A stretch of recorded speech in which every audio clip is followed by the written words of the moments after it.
the course on foundation engineering. In our last class, we started talking about how to estimate the ultimate load carrying capacity of a single pile under axial compressive loading. So in today's class also, we'll be focusing on how to estimate ultimate load carrying capacity of that single pile subjected to axial compression, but not just based on what is called as static method. Static method in the sense, when the static load is applied, we have seen based on the C5 properties of the soil, based on the soil properties, that C and 5 data, we have seen how to estimate your ultimate load carrying capacity of the pile. So in today's class particularly, what we'll be focusing on is to quickly understand what are the different methods by which we can try to estimate your ultimate capacity of an individual pile subjected to axial compression. So we have got two different approaches or methods or formulas based on which we can estimate the so-called ultimate capacity for axial compression. So one of that method is what is called a static method. So in the case of static method, what we make use is depending on the C5 properties of the soil, we'll be going on to estimate the ultimate load carrying capacity of that particular pile. And the other approach is your dynamic methods. So based on what is called as a dynamic load, what is applied on a pile which is getting driven into the ground, we'll try to understand how much is the resistance offered by the soil into which the pile is driven, and depending on the maximum resistance what the soil can offer against the penetration of the pile into the ground, then we'll be defining it as what is called as the ultimate load carrying capacity of that particular pile. Okay, that's what we'll be quickly understanding in today's class.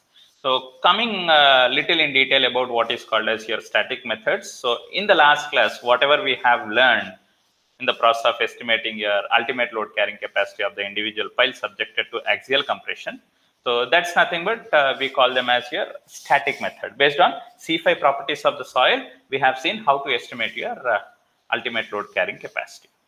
And always it may not be possible for us to estimate the ultimate load carrying capacity of the pile based on the C5 properties of the soil, as we have discussed in the last class. So sometimes the C5 properties of the soil may not be known, but what we are knowing with regard to the soil condition is the field test data. Maybe you might have conducted your SPT test in that particular soil there, or maybe your SCPT test, that is your static cone penetration test, you might have conducted in that particular soil strata there, where the field test data you might be knowing, and based on the field test data also, you can still go on to estimate how much is going to be your ultimate load carrying capacity of that particular pile. So if I want to know what is the ultimate load carrying capacity of the pile, what we need to know is how much is the load that is resisted at the base and how much is the load that is resisted along your shaft. So the force resisted at the base is to be known and force resisted along the shaft is to be known. If those things are known, then we can know how to calculate your ultimate load carrying capacity of the pile from the expression what we have seen in our last class, where in the last class we said the ultimate load carrying capacity of the pile is what I can write it as QB, that is the resistance at the base into the corresponding cross-sectional area of the base,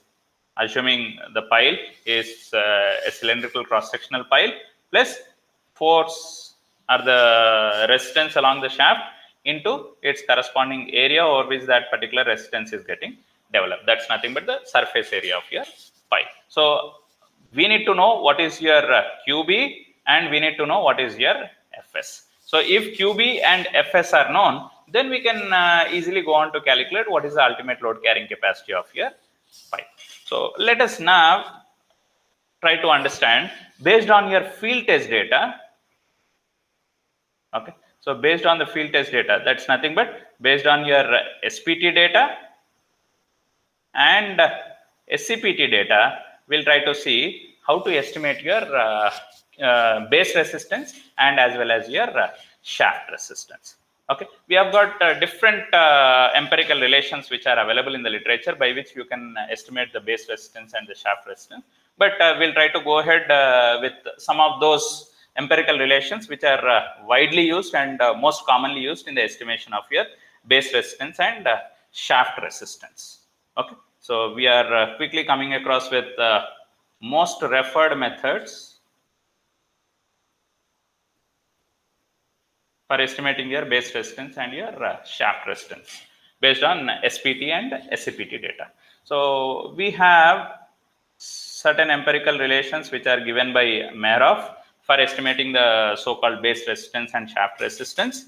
Okay, so based on your SPT values, where the base resistance QB is what is given as 0.4 into PA into N60 average. It's the average N60 value into L by D, where this ratio, where this particular value shall be always less than or equal to 4 into PA into N60 average. So in this particular expression, if you look at PA, small pa, which indicates what is called as your atmospheric pressure.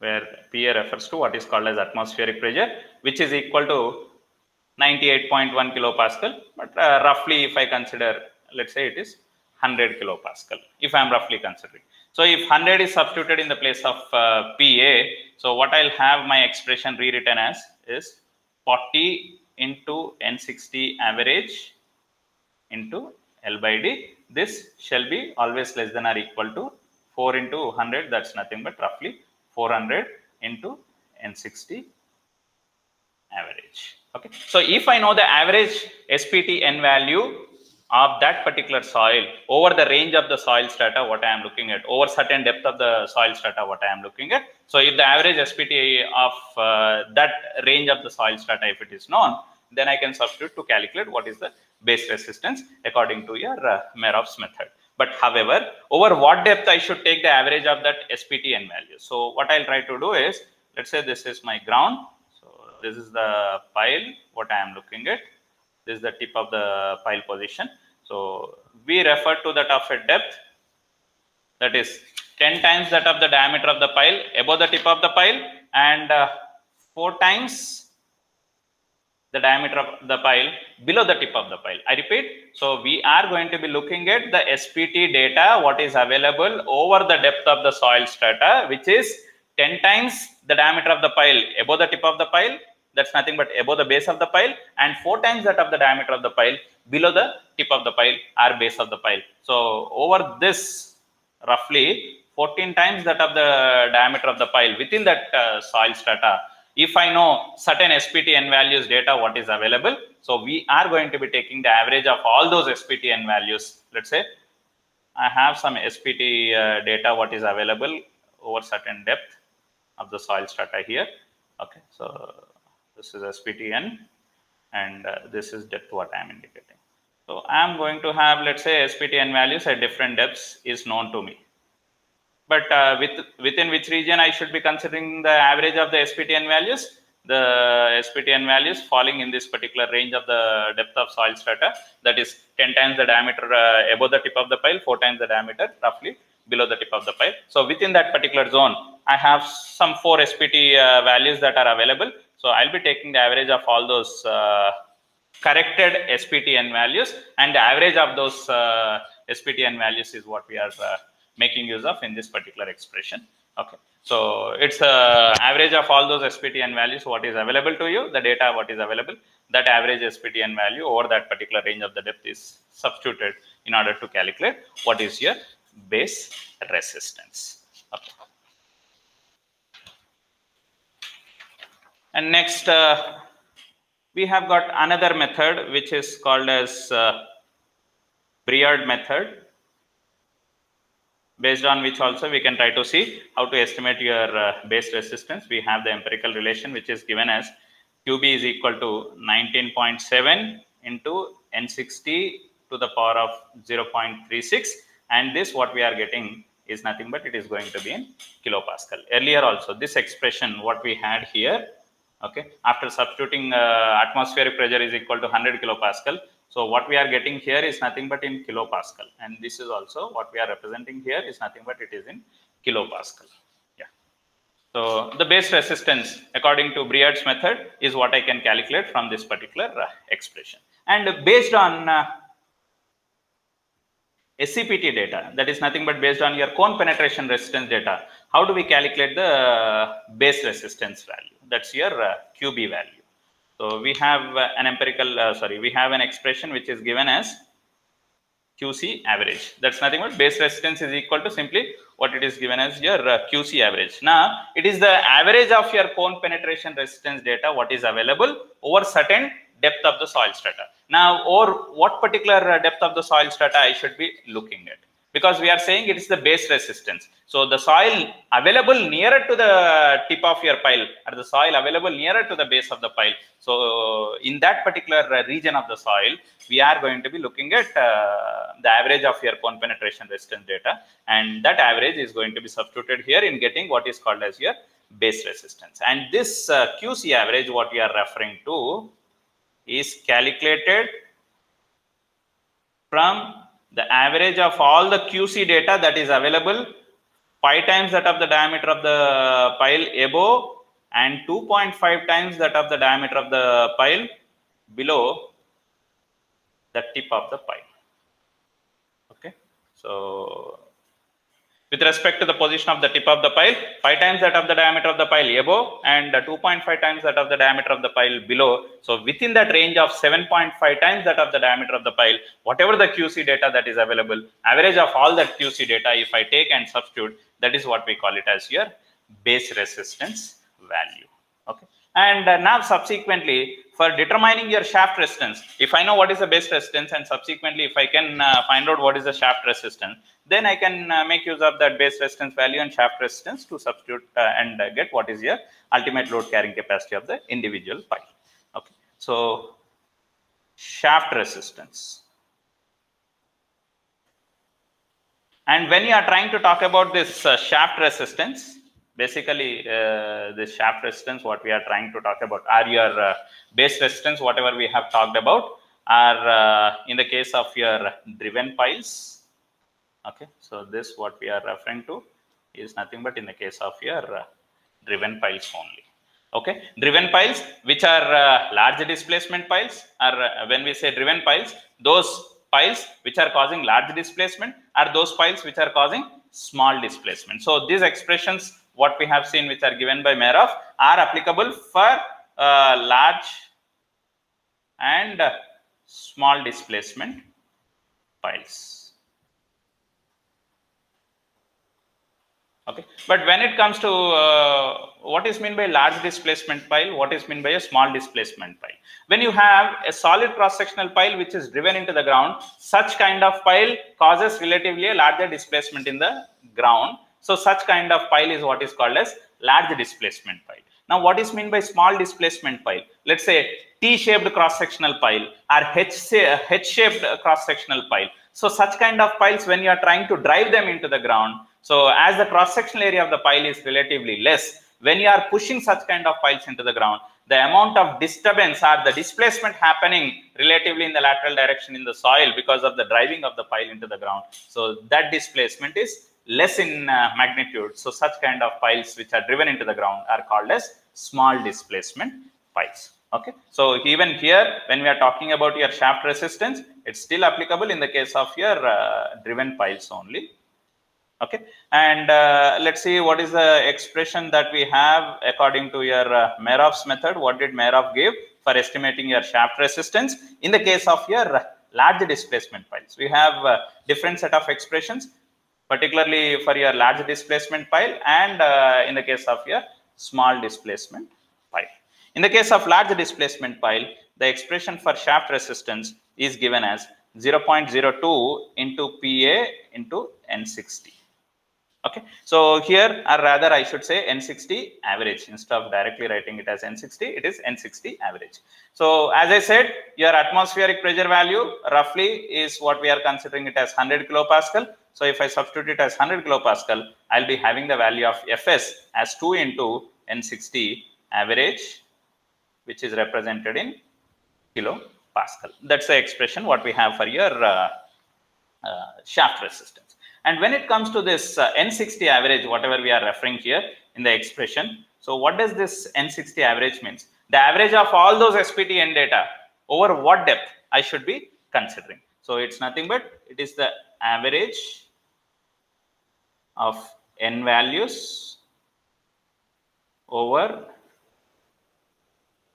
entire length of the pile. So as we are talking about the shaft resistance over the entire length of the pile within that depth of the soil strata, if you have got 10 number of SPTN values available, so average of all those 10 SPTN values, or if you have 8 SPT data available, average of those particular 8 SPT data. So over the entire length of the pile, whatever the number of SPTN values that is available in that particular soil strata, average of all those SPTN values is what we are going to be substituting into this particular expression. And in the case of your small displacement piles, earlier expression what we have seen here is applicable for large displacement pile.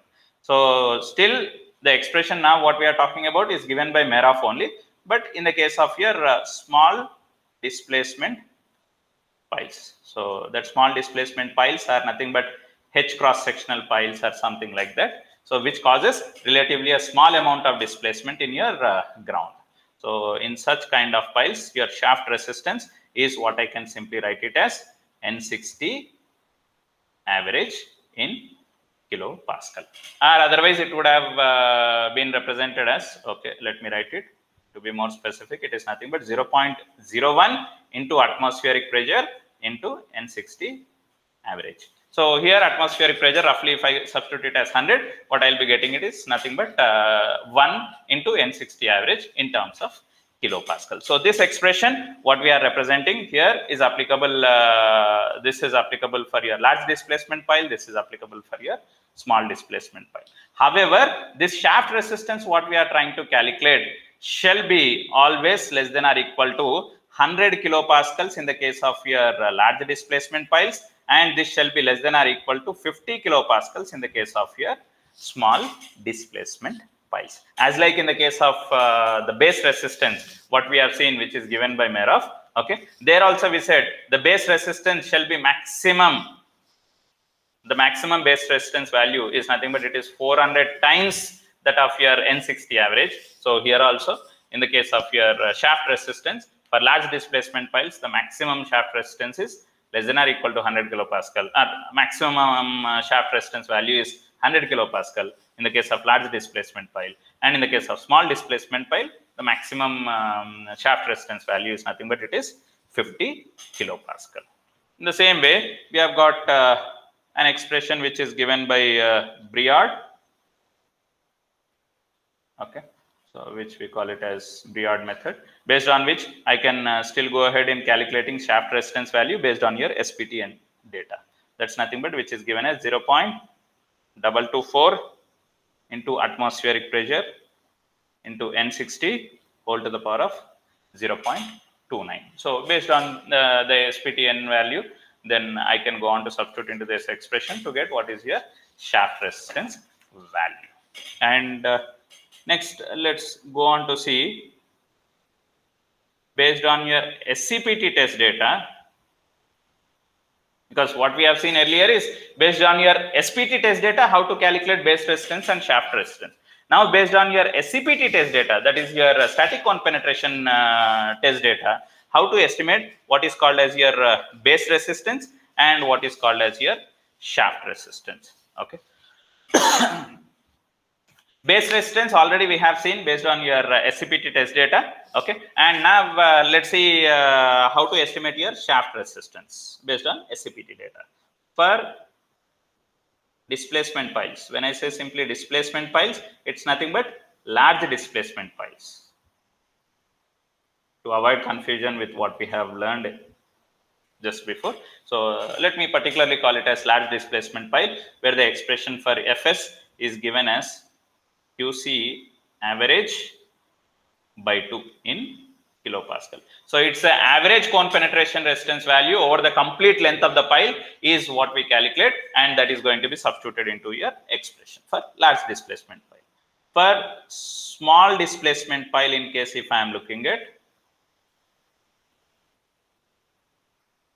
this, Fs is what we write it as QC average by 4 in kilopascal. Okay, so that's how I can go on to calculate and subsequently estimate what is your corresponding shaft resistance value.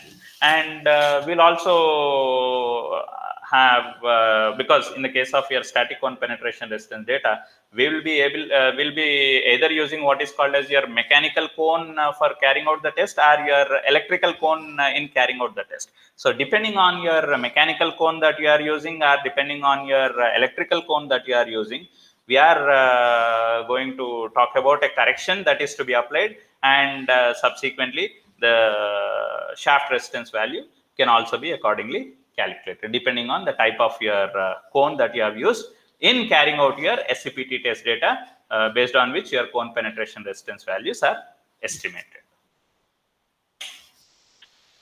So next, after understanding how to estimate your ultimate load carrying capacity of an individual pile based on your either your soil properties, that is your C and phi values, we have seen how to estimate your ultimate load carrying capacity of your individual pile subjected to axial compression, and as well as based on your field test data, that is your SCPT or SPT test data also, we have seen how to estimate your ultimate load carrying capacity of your individual pile subjected to axial compression. Now, if I am trying to look at your single pile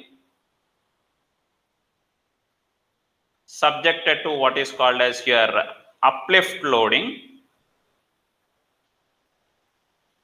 Earlier case was for your compressive loading.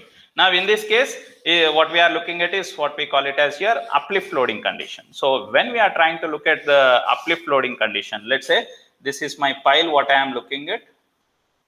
Okay, this is the ground level, and this is our pile, what we are looking at.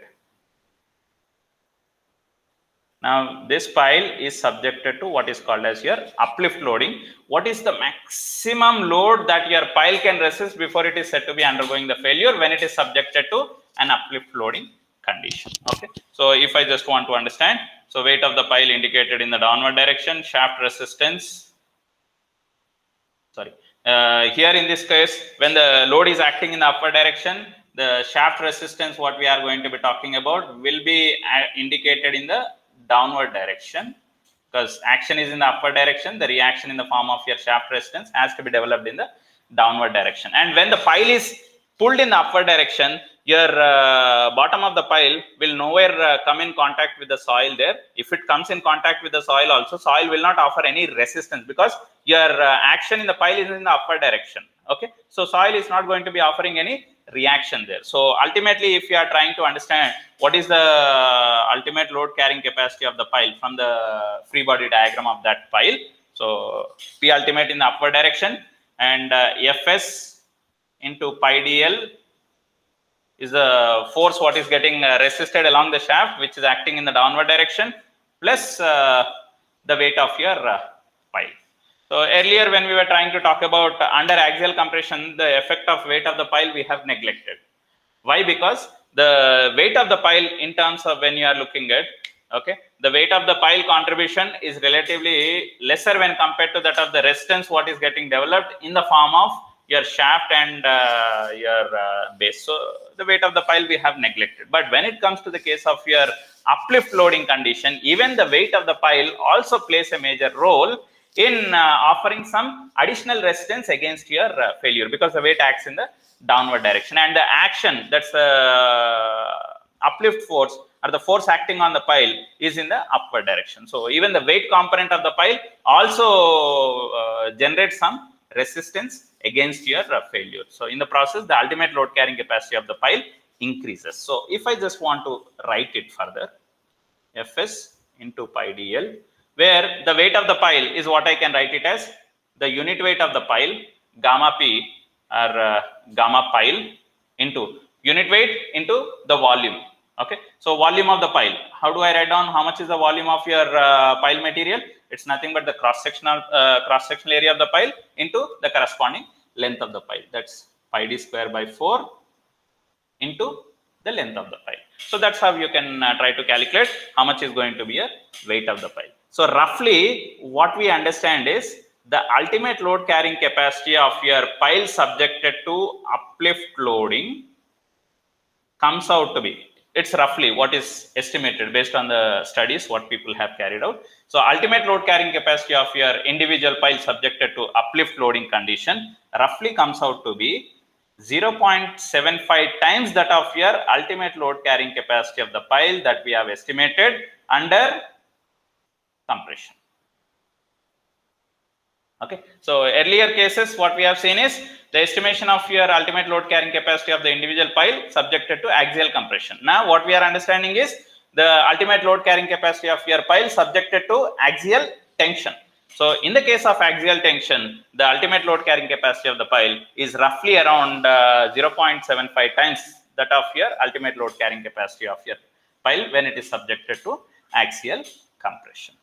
In case if you find the ultimate load carrying capacity of the individual pile under tensile loading, the capacity is less, then in such case what we can do is to increase the pile capacity. So in which case, in uplift case, okay, in uplift condition, so what we need to do is increase the base of the pile. If the base cross section or the cross section at the base of the pile, if it can be increased, then what happens is, as if you have a enlarged base available, if you are trying to pull your pile in the upward direction, that enlarged base whatever is available would also have an additional resistance offered against the movement in your pile. So that's how you can get higher ultimate load carrying capacity or higher bearing capacity for that particular pile when subjected to a uplift loading condition. So what does it mean with increasing the base of the pile? What does it mean if you are looking at, let's say this is my ground condition, this is your pile with an enlarged base which is provided like this. Now what is going to happen when your uplift force is getting applied in the calculation of ultimate load carrying capacity of this particular pile? So you see that the weight of the pile acting in the downward direction, shaft resistance also in the downward direction, and in addition to this, when the pile is trying to move in the upward direction, what happens is this, on this extra projected area what is available, there is an additional resistance which is going to be offered by the soil on that projected cross-sectional area. Okay, so that's how you can try to additionally get some resistance against your failure in that particular pile which is subjected to an uplift loading condition. So I can calculate your P ultimate in the case of your uplift loading condition as your earlier one what we have seen, pi into d into L into Fs plus I can write it as your unit weight of the pile into the cross-sectional area of the pile over its length plus. Now what is additional resistance that is coming into picture? So the additional resistance what is coming into picture, if I look at the plan view of this cross-section,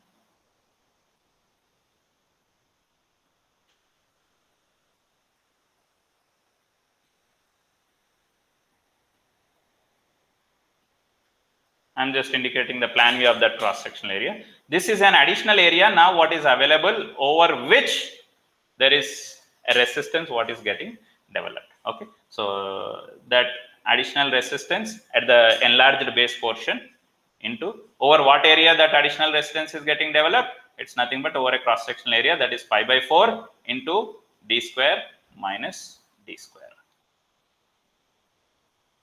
Okay, what is this capital D means? Capital D is nothing but the diameter of your larger cross section, and small d indicates the diameter of your smaller diameter. Okay, so it's the inner diameter is small d, outer diameter is what we call it is what is represented as your capital D. So based on this particular expression, with an enlarged base, you can get an additional resistance against the failure. So it means that the ultimate load carrying capacity of that particular pile when subjected to an uplift loading condition increases with that enlarged base what is that we are trying to provide there. Okay. Next, to to go on to understand, as we said earlier, we have got two different approaches. One is static approach and the other is dynamic approach in the estimation of your ultimate load carrying capacity of the pile subjected to your axial compressive loading. So now let's go ahead in understanding what are those different dynamic methods based on which we can go on to estimate your ultimate load carrying capacity of your pile subjected to axial compressive loading. Okay, and once again, these dynamic methods, what we are talking about, are applicable in the case of your driven piles. So what we do in the case of this dynamic methods is, we have, let's say this is my ground. On the surface of this ground, we are going to be placing your pile like this. On top of this pile, we'll have a proper packing system, and on top of the pile head, we'll have some weights which are going to be dropped. Let's say the weight W is going to be dropped from a height H. So you'll have some hammer which has got some weight, and that hammer is released from some standard height. So from that standard height, when the hammer comes and hits the top of your pile head, pile starts getting penetrated into your ground. So in the process, when the pile is trying to penetrate into the ground, what does the soil or the ground does? It offers some resistance at the tip of your pile against your penetration. Okay, and when the load is applied on the pile head, pile is trying to penetrate into the ground. Okay, so where we indicate that penetration represented as S, okay, which I am calling it as penetration that is taking place in your pile when you are giving the blows on top of your pile head. Okay, and R indicates the resistance offered by the soil against your movement of your pile in the downward direction. So depending on how much resistance that your soil or the ground would offer on the pile, so you will be able to understand, okay, this is going to be my ultimate load carrying capacity of that particular pile.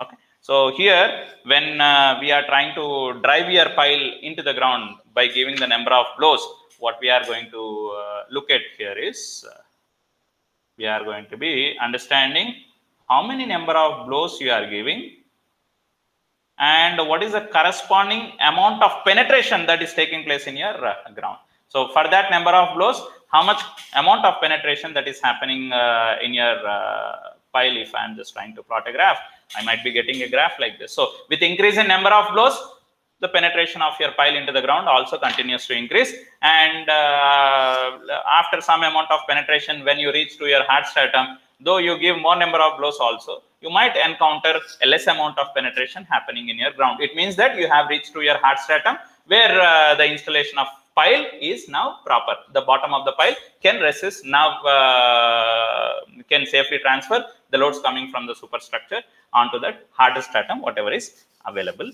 there. So from this particular dynamic method, what we are going to be getting is, from this dynamic methods, we will get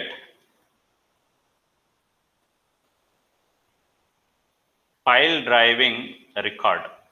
So what is this pile driving record? So depending on the number of blows that we are giving, how much amount of penetration is happening, and number of blows when we say, so the type of hammer that we are using there, the weight of the hammer that we are using there, so all those factors plays a role in defining how much amount of penetration that takes place in that particular pile.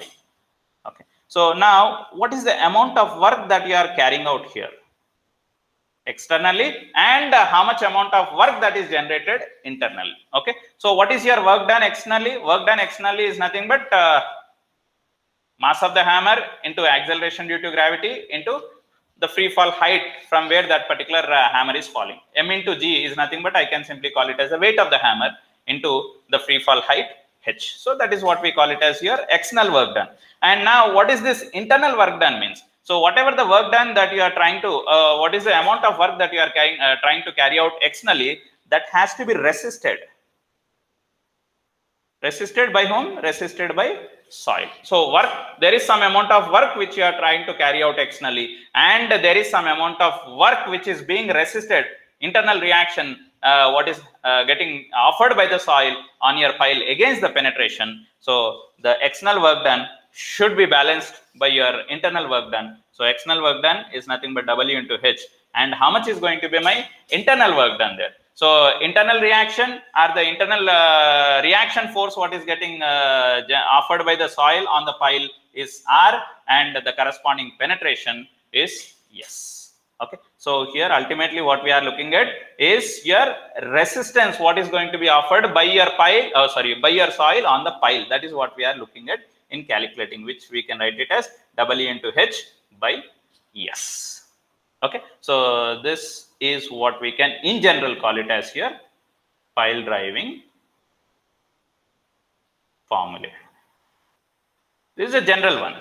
We have got different people who have given different expressions based on this general pile driving formula what is available. So in this expression, R indicates the resistance offered by the soil on your pile. So depending on the resistance what is going to be offered by the soil on the pile, that resistance itself is what we are going to be calling it as here. How much is going to be the ultimate load carrying capacity of that particular pile. So if more resistance is offered by the soil, more is going to be the load carrying capacity of that particular pile. So we have got two different formulae that is available in this dynamic methods. One of that formula based on which you can estimate your ultimate load carrying capacity of the pile is engineering news formula.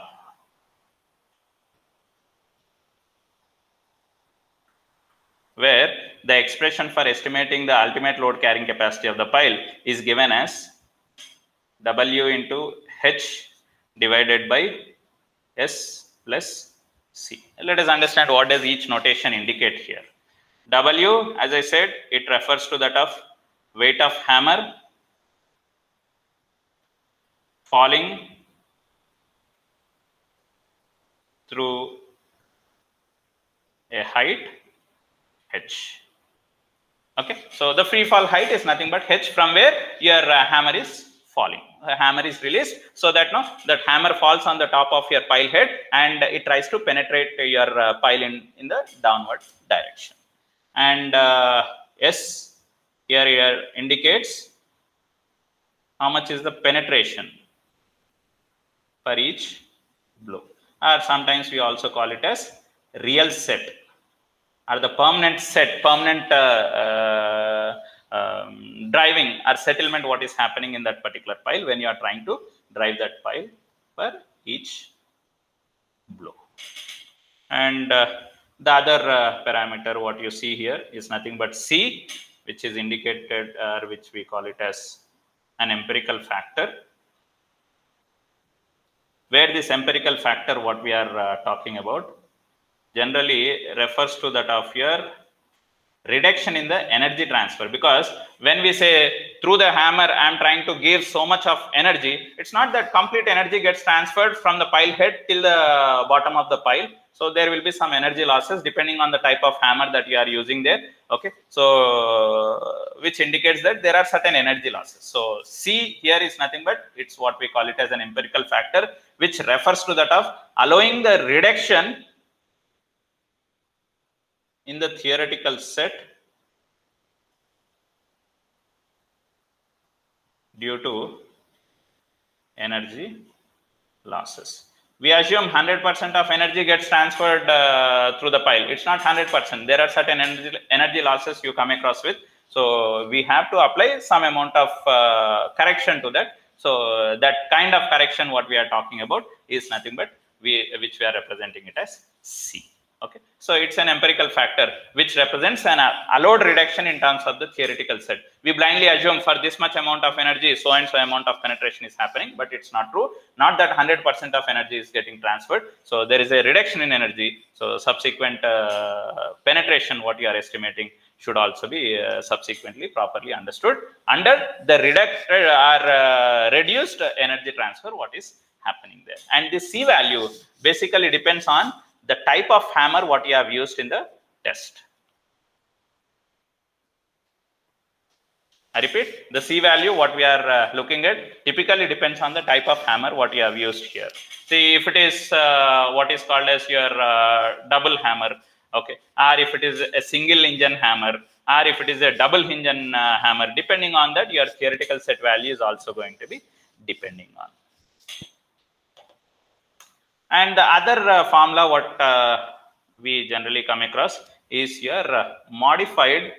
Okay, so before I go further, so from the expression what we have here, what we are estimating is the ultimate load carrying capacity. And once I know what is the ultimate load carrying capacity of the pile, then what is the allowable load carrying capacity of the pile? Allowable load carrying capacity is nothing but ultimate load carrying capacity of the pile divided by factor of safety. And typically the factor of safety what we consider here is roughly 6. So we consider a higher factor of safety as it is a dynamic approach for estimating the ultimate load carrying capacity of the pile. So in the case of this dynamic methods or dynamic approaches, risk factor is relatively high. So we say higher factor of safety is what we are going to be considering. So typically a factor of safety of 6 is what we consider in the estimation of your allowable load carrying capacity of that particular individual pile based on your dynamic formulae. And the second method is, our second formulae is what we call it as modified Heelas formula. Okay, so based on the modified Heelas formula, we are going to be calculating how much is going to be your resistance, or in fact I can also call it as your ultimate load carrying capacity of that particular pile, which we give it which we write it as W into H into eta divided by S plus C by 2. Okay, so what does W here indicates again? W indicates the weight of the hammer. Okay, let me write down each term. What does it indicate? R here indicates the ultimate driving resistance in tons. If the weight is substituted in tons, the resistance or the ultimate driving resistance what we are talking about will also be getting in tons. If the weight is substituted in some other dimension, then R value will also be coming in its own respective dimension of the weight what we have used. So W indicates weight of hammer in tons. H indicates the height of fall, from what particular height the hammer is released. Eta indicates efficiency. As we said, it's not that 100% of energy transfer takes place through the pile from the top of the pile to the tip of the pile, which generates the penetration into the ground. Okay, so it's not 100% of energy transfer which is taking place. So we have to understand how much is the efficiency of that particular blow what you are giving there. So eta here refers to that of the efficiency of the blow that represents the ratio of energy after impact to the strike energy of the ram or rammer. So what does it mean? So it means that it's not 100% of energy transfer is happening. Out of the energy what you have tried to transfer, how much amount of energy is getting absorbed by any of the absorbing material, okay, in the form of some packing material to prevent the failure at the pile head and so on. So there are certain energy losses which are taking place. So here the eta, which we are calling it as the efficiency term, which indicates the ratio of the energy what is getting transferred. Okay, how much amount of energy is getting transferred after the impact to that of how much amount of energy that you are trying to give through that particular hammer or rammer. That is what we call it as your efficiency term. And the other term what we see here is S once again indicates your penetration per blow, and C refers to that of total elastic compression. Because when you try to apply some sudden load on your pile head, there are possibilities that once that sudden load is applied, some amount of elastic compression might have taken place in your soil, some amount of elastic compression might have taken place in your pile material, or some amount of elastic compression might have taken place in the packing material what you have used at your pile head to prevent the failure of your pile head. If you don't use that packing material, what happens is, if a sudden weight is dropped on the pile top, there is a possibility that your pile head might get damaged. So to prevent that, we will try to use a proper packing material so that the load hits on the top of your proper packing material. That is what we call it as your dolly, and through that dolly the load gets transferred onto your pile, and through that pile load gets subsequently gets transferred onto your soil. In the process, your pile is getting driven into your ground. So this total elastic compression what we are talking about is what is indicated as C1 plus C2 plus C3. Now C1, C2, C3, all of them refers to that of your elastic compression only, but in different materials. C1 refers to that of your temporary elastic